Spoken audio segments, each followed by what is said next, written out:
శుభోదయం. Global బెతేనియా Calvary ministry తరపున ఈ పునరుద్ధానిక దినమయందు మరొక్కసారి మీ అందరితో కూడా కలుసుకొని దేవుని యొక్క పరిశుద్ధమైన మాటలు ధ్యానించడానికి దేవుడు నాకు ఇచ్చిన ఉన్నతమైన అవకాశాన్ని బట్టి దేవునికి ప్రత్యేకమైన వందనాలు తెలియజేస్తున్నాను. దయచేసి మా ఛానల్ను సబ్స్క్రైబ్ చేయండి.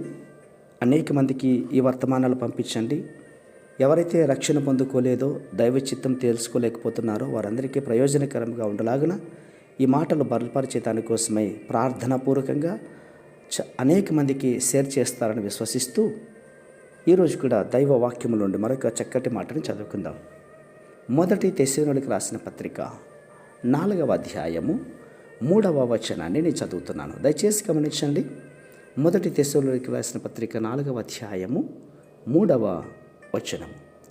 మీరు పరిశుద్ధులగుటయే అనగా మీరు జారత్వమునకు దూరముగా ఉండటయే దేవుని చిత్తం. దేవునికి స్తోత్రం కలుగునుగాక.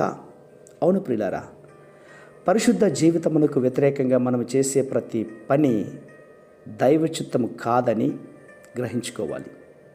కొంతమంది కొన్ని విషయాలు అడుగుతుంటారు. మేము రాత్రి వేళ అక్కడికి వెళ్ళొచ్చా, మరో చోటికి వెళ్ళొచ్చా, అది దైవ చిత్తమా తెలుసుకుని చెప్పండి అని అడుగుతారు. అలా కండ్లు మూసుకొని దైవ చిత్తం కాదని చెప్పవచ్చు. ఎందుకంటే పరిశుద్ధులు అగటికే దేవుడు నిన్ను నన్ను మనలను పిలిచాడు, కానీ అపవిత్రులుగా ఉండేదానికోసమై పిలవలేదు.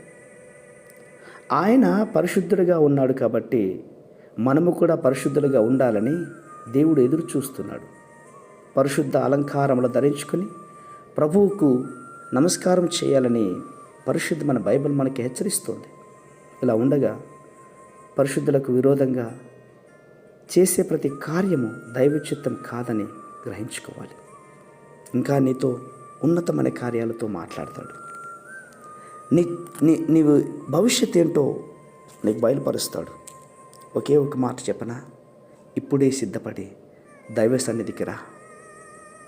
దైవ చిత్తం నీతో మాట్లాడతాడు.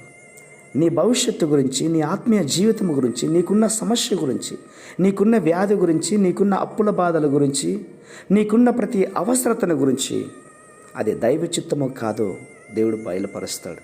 కాబట్టి ఆలస్యం చేయకుండా ఈ క్షణమే ఇప్పుడే తయారై ప్రభు సన్నిధికి రమ్మని ప్రేమపూర్వకంగా ఆహ్వానిస్తున్నాను. పరిశుద్ధమైన మా ప్రియ పరలోకపు తండ్రి, నిజమేనైనా మేము పరిశుద్ధులగటమే మీ చిత్తమనైనా. ఈ మాటను బట్టి, ఈ మాటలు వింటున్న వారందరూ కూడా మీ చిత్తాన్ని తెలుసుకుని మీ ఆత్మీయ జీవితంలో బలపడటకు మీరు సహాయం చేస్తారని విశ్వాసంగా నమ్మొచ్చు. చిన్న ప్రార్థనను మా రక్షకులను యేసయ్య నామమున బట్టి అడిగి వేడుకొని పొందుచున్నాం మా తండ్రి. ఆమేన్, ఆమేన్, ఆమేన్.